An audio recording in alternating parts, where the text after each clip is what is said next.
What does all this stuff have to do with one another? My shop's getting a dust collection system.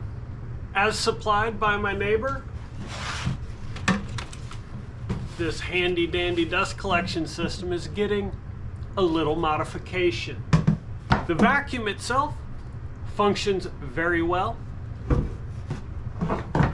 It just has a few questionable parts that need fixed. So if you picture this on top of a larger box, that box has volume. As media, the sawdust in this case, comes through, it's traveling and entrained in the air. And the minute that volume drastically changes, there is opportunity for that sawdust to settle out. What comes out of the discharge will be those fine particulate matter that is the hazard for breathing. What I want to do is on the end of this is build a large HEPA filter, the MERV 13 or 15. I'll look into it to make sure I'm getting the right thing. All of this is so I can upgrade to a safer working environment. Why build this? Just like always, why not? My neighbor is an avid wood turner, and I supply him with some wood with interesting figure on occasion. He had this old fan that was not being used. The idea of turning this into an almost free dust collection system is appealing. The only thing requiring money are the filter elements. Also, random fab is fun. This design is just a proof in concept. No part of this is supposed to look great. It is all about function. It is being built with the first wood I ever slabbed on my Alaskan sawmill. The dimensions are haphazard for the most part, but will still allow for some aerodynamic properties. It may look horrible, but why build this? Just like always, why not? My neighbor is an avid wood turner, and I supply him with interesting figured wood on occasion. He had this old fan that was not being used. The idea of turning this into an almost free dust collection system is appealing. The only thing requiring money are the filter elements. Also, random fab is fun. This design is just a proof in concept. No part of this is supposed to look great. It is all about function. It is being built with the first wood I ever slabbed on my Alaskan sawmill. The dimensions are haphazard for the most part, but will still allow for some aerodynamic properties. It may look horrible, but I still want it to function correctly. Dust collectors separate particles from air. Simple in concept, but varying methods exist, and one method is not always best. Possibly, the best method is to vent to the outside air, external to the work area. The downside to this is the replacement air has to come from somewhere. Right now, the outside air is below freezing. So I would really prefer not to shoot all of my 70-degree inside air to the outside, while also pulling freezing air into the shop every couple of minutes. Centrifugal force is one normal method for filtering, and something I plan to take advantage of. Cyclonic methods seem a very popular solution, and for good reason. It works. There are just other ways of producing the same effect. We are just talking about separating particles by weight. Another method is to separate by size. This is where filter elements come in. A MERV 13 rated filter will trap less than 75% of air particles that are 0.3 to 1 micron in size. It is these small particulates that should worry us the most. This system is intended to be cheap while still being effective, and frankly, my shop is a mess and I want to improve that. As air is pulled into the system, it will enter the expansion chamber at the top. The box will have an internal separator, breaking the volume into two chambers. The entrance side will gradually become larger on the way down, expansion, where it will make a swift direction change, centrifugal force, depositing a majority of particle weight into the collection bin. As the air starts to move upwards after the turn, more expansion will take place. Just prior to entering the fan, there will be a metal screen filter. Every power cycle should allow gravity to remove most particles caught in the filter. Exiting the fan, the air will enter another expansion chamber with another screen used to diffuse the airflow. and finally exiting through MERV 13 filters. All right, I warned you it was ugly. Look at this. Bad fit, plane is not smooth. It was just enough to get a reference edge so I could rip it some more. Down here's our little basket or collection bin. And ideally what's going to happen, this has got a cover. Motor sits back here, the fan. Right up here in the center will be a 6-inch inlet. This will have a cover on it. This will all have a cover on it.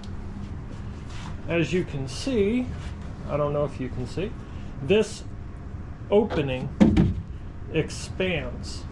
So as it comes down, the volume is getting bigger and bigger. And then here is a sharp turn. Ideally what happens here is the centrifugal force flings the dust, dirt, sawdust out of the way, and it drops into the container. As it comes around, it expands considerably in volume, and that should help with some of the bigger items fall out. Somewhere over here, I want to have a screen with enough surface area that it can't get clogged, and every time you cycle the power, when it shuts off, that should be able to drop out of the way. If it's a problem, I'll remedy it, I'll fix it. Blow out, and then right over here will be another box with 2, 4, 5, 6, I don't know, large 20 by 25 filters, MERV 13, which will eliminate most of the air. So this will be vacuum. Everything is sucking in, trying to collapse this. And then when it comes out into this other one, it is pressurizing. So I need enough filter element that it can handle the pressure, the flow. I don't want the pressure to build up. Everything that builds up on this side takes away from this side. And if there's any cross-contamination, that reduces the efficiency greatly. As a remedial effort, if I have to, if this filter box does not flow enough, I can put in a hole somewhere that regurgitates that air, lowering the efficiency, but also the stress on the rest of the system. Weakest point. So hopefully, this is all spitball. No real math formula. I'm gonna buy a real system before too long. This is more just a project to experiment and something to learn from.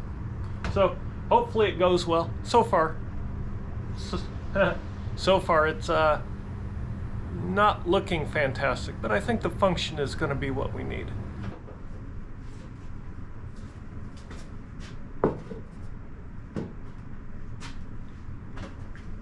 This system has a vacuum side and a pressure side, so those will have to be considered every step of the way.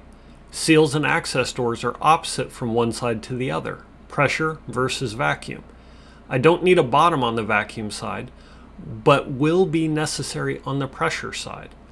Sealing will be a priority because without it, there really is no point in attempting to filter in the first place.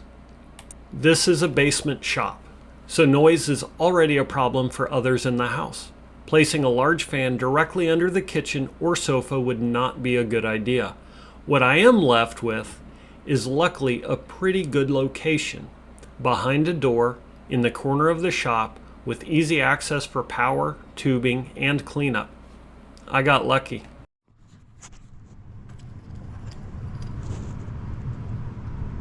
Not quite sure what happened. Old outlet, something cracked or whatever inside, so we got a new one. Yay, celebrate.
got a little bit of stuff here.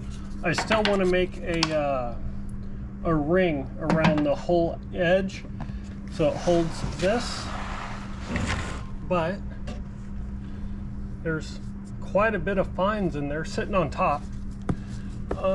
Big chunks we're able to suck up. The longer ones, I had a few, you know, long pieces that obviously are going to cause issues.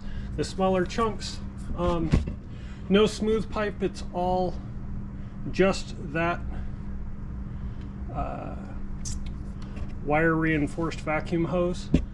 But for the most part, I do see just a little bit of fines here on the bottom. Well, I would say that's quite a lot, more than I expected. One of the issues, this was supposed to be up top. I miscalculated some stuff, didn't pay attention, and it was gonna hit the rafters. So we're fairly decent, right? There is no seal here. As said, this will get fixed here shortly. Proof of concept first. We have some dust up here. You can see some definite dust right here and on the outside. So there is something coming out. Whoa, probably too close. There is some outside dust here. So my assumption is it's dropping down. But dramatic improvement. I actually would call it a success. Not a pretty one, but a success.